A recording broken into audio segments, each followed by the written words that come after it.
The 27th of July, 2025, Oslo, Norway. In a quiet room at the heart of Scandinavia, the world's most prestigious peace committee released a short list of 5 names. But one name stopped the world in its tracks. Ibrahim Traoré, interim president of Burkina Faso. He is not a career politician. He did not rise through the ranks of elite institutions. He came to power not through elections, but through conviction. And now, in an unexpected twist of history, he stands as the front-runner for the 2025 Nobel Peace Prize. What makes this story so powerful is not the controversy, but the clarity. In an age of photo ops and diplomacy as theater, Traoré chose something ancient: labor, sacrifice, and truth. His battlefield was hunger. His revolution was to alleviate poverty, educate students, elevate women, and help farmers. How did a 36-year-old soldier from one of the poorest countries in the world become a symbol of global peace? This was a historic moment. For the first time, a leader under 40 from Africa who rose to power through a military coup was officially recognized as a serious contender for one of the world's most prestigious awards. The Nobel Committee praised Traoré as a rare figure in the modern world, not one who spreads hatred or seeks power for personal gain, but a leader who took up arms only to protect the conscience of his people. The peace he fosters in Burkina Faso is not born from political negotiations or international accords, but from the deep collective will of a nation striving to live with dignity and self-reliance. Traoré's journey from a soldier to a statesman embodies a new definition of peace, one forged in the fields and villages rather than in the halls of power. This nomination stunned many. It challenged long-held assumptions about leadership, peace, and what it means to govern in the 21st century. It sparked conversations around the globe, from the bustling streets of Ouagadougou to the corridors of power in Washington, Paris, and Moscow. But the story behind this nomination lies in the remarkable transformation that Traoré has led in Burkina Faso since taking power in September 2022. Since seizing power on the 29th of September 2022, Ibrahim Traor has spearheaded reforms that shook not only Burkina Faso, but reverberated across Africa and the world. His strategy is radical, yet deeply rooted in common sense: peace through self-reliance. One of his most notable achievements was the reconciliation of more than 12,000 armed terrorists, not with guns, but through community reconciliation, vocational training, and resettlement programs. Rather than perpetuating the cycle of violence, Traoré sought to heal wounds and reintegrate former fighters into productive citizens. In a bold move to restore economic sovereignty, Traoré returned 3.88 million hectares of farmland previously seized by foreign corporations back to local farmers. This act sent a clear message: the land belongs to the people who till it, not to distant investors. Perhaps most ambitiously, Traoré launched the Sahel Life Alliance, a regional coalition between Burkina Faso, Niger, and Mali dedicated to ecological restoration. Together, they have planted 800 million trees across the arid Sahel zone, a beacon of hope against climate change and desertification. Fiscal discipline was another cornerstone of Traoré's governance. He slashed government spending by 60%, cutting bureaucratic excess and redirecting funds into the country's backbone, education, and health. Within 18 months, Burkina Faso saw the construction of 2,400 new schools and 700 healthcare centers, a scale and speed unmatched in the region. Recognizing the critical link between nutrition and learning, Traoré ensured that 95% of rural primary school children receive free lunches made from locally produced food, reinforcing a virtuous cycle of agriculture and education.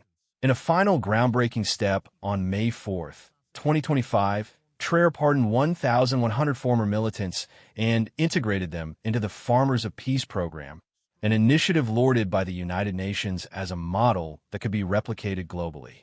These achievements reflect a leadership vision far from empty rhetoric.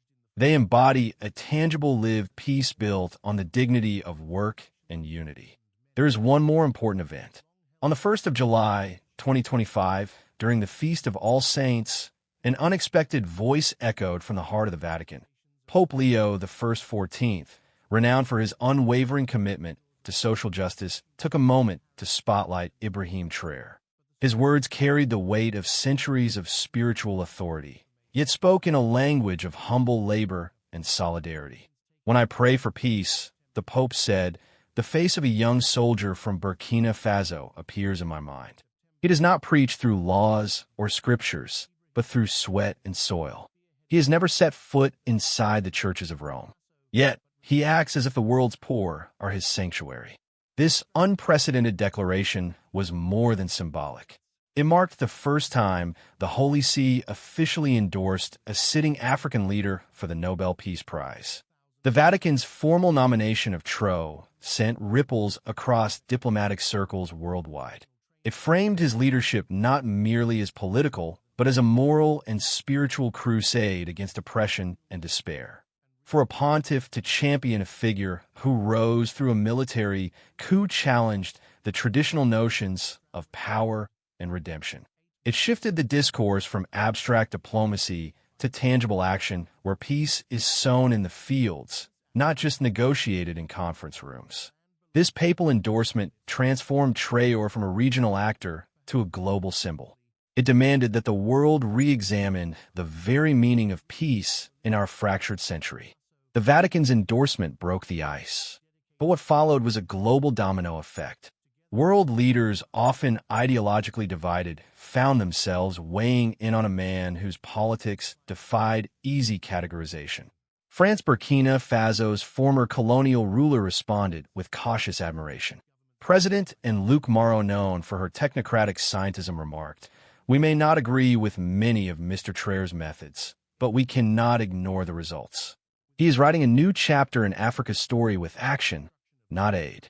It was a diplomatic nod from a nation still grappling with its colonial past, forced to confront a post-Frank era where Africa speaks and acts on its own terms. In Washington, U.S. Secretary of State Janet R. Collins offered a more calculated response. "We respect the nomination and acknowledge Mr. Traor's efforts toward regional stability in the Sahel. This is an opportunity for the international community to rethink what 21st century peace truly means." Behind the polished language lay an unmistakable undertone. Traor's grassroots approach, rejecting IMF loans, banning foreign mining firms, and nationalizing food policy, posed a quiet ideological challenge to the liberal economic order. Brazil, under President Luiz G. Costa, was far more direct. A longtime admirer of anti-colonial leaders, Costa declared, "I called him the new Sankara, but he corrected me. He said, 'I'm just a farmer in uniform.' That's when I knew he deserved the Nobel." Costa's statement, it reflected a shifting geopolitical reality. For decades, Africa had been a battlefield of foreign interests. Traor turned that battlefield into farmland, into classrooms, into hope. And the world, even those reluctant to admit it, was taking notice. Night falls over Ouagadougou, yet the city refuses to sleep. From the airport road to Thomas Sankara Square, tens of thousands gather beneath homemade lanterns, chanting a single name, Ibrahim Traor. Vendors sell cups of bishop and roasted peanuts, while drummers pound a rhythm older than the nearby moss-covered colonial statues. A hand-painted banner stretched between two acacia trees reads, "We no longer beg. Now the world comes to us." For many Burkinab, the news broke like a sudden rain at the end of the dry season. Radio booths crackled with callers shouting, "Sacre Victor." Mothers wept openly, not from sorrow, but from relief. Their children now attend the new neighborhood schools Traoré built, and they no longer fear the thunder of militant gunfire at night. In villages along the Nadanon River, former fighters now clad in overalls labeled Farmers of Peace fired up diesel pumps to irrigate maize instead of manning checkpoints. Beyond Burkina Faso, celebrations echoed across the Sahel, in Name and Bamako. Youth collectives projected cell phone videos of Traoré onto public walls, chanting, "One Sahel, one dream." Local African news correspondents reported impromptu dance circles spinning past midnight, even in drought hamlets where electricity flickers off at dusk. The message was simple. If a country ranked among the world's poorest can reclaim its dignity, so can they. Not everyone joined the jubilation. Some elders worried aloud that global recognition brings fresh geopolitical pressure. Yet even skeptics admitted the facts. Terror attacks down, farm yields up, clinics open, children fed. They witnessed neighbors once divided by ethnicity, now joining hands to plant saplings 5 at a time. Each seedling is tagged with the words Liberté, Travail, Dignite. On the 27th of July, just one day after the Nobel Peace Prize nomination was announced, the leaders of Burkina Faso, Mali, and Niger appeared together at a historic press conference in Ouagadougou.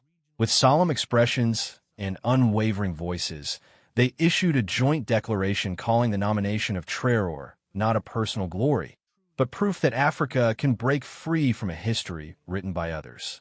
They declared a new phase of regional cooperation beyond military alliances to include agriculture, education, public health, and local media. A new institution, the Joint Civil Command of the Sahel, was announced to coordinate programs for food security, post-conflict resettlement, and rural medical infrastructure. At the same time, neighboring countries like Guinea, Chad, and Togo sent official congratulations, hinting that Traoré's model of self-reliance, regional solidarity, and rejection of foreign debt could become a new blueprint for African development within the African Union. Debate quickly intensified. Many delegates urged the AU to reconsider its rapid response mechanism, originally designed to isolate governments that came to power via military coups. One political commissioner who spoke anonymously told the press, "We cannot keep judging leaders by how they rise to power. We must judge them by the roads they build for their people." In Europe and the United States, diplomats cautiously acknowledged traitors' growing legitimacy. While they maintained concern over democratic norms, several envoys expressed respect for the region's sovereign path. Quietly, some international lenders have even reopened communication channels with Burkina Faso, something unthinkable just months ago when the country cut ties with the IMF. The Nobel nomination has become something far larger than a prize. It is a symbolic turning point, an announcement to the world that Africa is no longer speaking with borrowed voices. This time, the continent is speaking for itself, and the world, perhaps for the first time in generations, is finally listening. In a spontaneous speech from the balcony of the presidential palace, Traoré addressed the crowd. "This nomination is not mine alone. It belongs to every mother who fed a child from her own field, to every youth who picked up a shovel instead of a rifle, to every teacher who taught under a tree. We are building peace not to impress the world, but to survive." Students and youth movements, university campuses across Africa erupted in solidarity. In Bamako, named Accra and Kinshasa, students held forums and vigils. On social media, the hashtag #Nobel for Africa trended globally, with young Africans demanding more recognition for leaders who worked the land instead of the lecture circuit. In Lagos, a student activist tweeted, "Traoré did not wear a suit. He wore boots. He didn't go to Daros. He went to the fields. That's why this Nobel matters." In Johannesburg, university students organized an art exhibit titled Fields of Peace, showcasing paintings, installations, and poetry inspired by Traoré's agricultural revolution. Pan-African support leaders from Mali, Niger, Guinea, and Chad issued a joint statement. If he wins, it is not the victory of one man. It is the vindication of a continent. A farmer president is more powerful than a president in exile. A well-fed village is stronger than a foreign loan. The Pan-African media called it a turning point. Several newspapers described the nomination as a slap to the old order, not just of global politics, but of how Africa is seen and how Africa sees itself. On the 10th of December, 2025, the eyes of the world will turn to Oslo. On that day, one name will be etched into the legacy of the Nobel Peace Prize. For millions across Africa, hope carries a single face, Ibrahim Traoré. At 36 years old, he represents a new generation of leadership, neither beholden to foreign creditors nor shaped by Western think tanks. If awarded, Traoré would become the first sitting African head of state to win the Nobel Peace Prize. The first leader nominated despite rising to power through a military transition. A global symbol of what some are calling practical peace. Not negotiated in hotel ballrooms, but sown into fields, classrooms, and clinics. But whatever the outcome in Oslo, one thing is certain. The story of Traoré has already shifted the global conversation. He is not just a candidate for the Nobel. He is a mirror to the contradictions of our time and a reminder that peace is not the absence of war, but the presence of justice, dignity, and land in the hands of those who till it. As the final decision nears, the world is watching not just to see who wins, but to understand what peace truly means in the 21st century.